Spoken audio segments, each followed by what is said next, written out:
Ako si Father Reginald Rivera Malikdem. Tinatawag ako Father Reggie.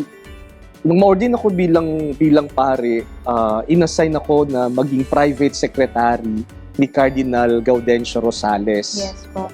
Sabi niya sa akin, siguro magse-serve ka ng secretary ng mga 2 years, diba? Tapos bibigyan ka na ng parish assignment.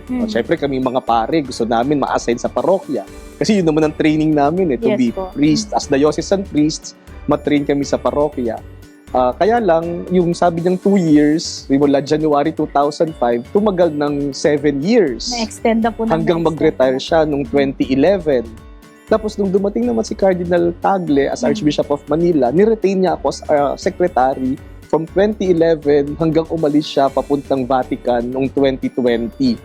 So almost 15-16 years ng aking pagkapari ay nagseserve ako bilang private secretary to the Archbishop of Yeah. Manila. And sa Manila Cathedral na po talaga kayo nakilala. Ano pa? Nung una, for the first 11 years, from 2005 hanggang mga 2015, no?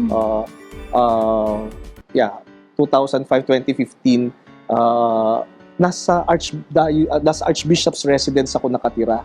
So kasama ko sa bahay talaga. Full-time talaga akong Yes, private secretary.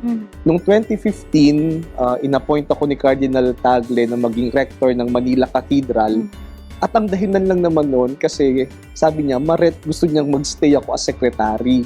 Opo. So para pagbigyan ako na gusto ko rin magkaroon naman ng simbahan, no? Doon ako inassign sa pinakamalapit sa Kanya. Archbishop's residence. So para araw-araw nakakapunta pa ako sa kanya. Sabi nga niya sa akin nung inassign niya ako sa Manila Cathedral, if you want, you may continue staying here dun sa residence. Yes po. And just go there dun sa cathedral when you are needed, when you have schedules. Malapit lang naman Marapit po. na, 1 block away. Yes po. Pero sabi ko sa kanya, Your Eminence, can I stay there and just go here if I am needed? Yes. Para maiba naman yung ambience, yung aking surroundings bilang pare. So, kaya habang nasa Manila Cathedral ako, patuloy pa rin ako nagse-serve sa kanya as his secretary.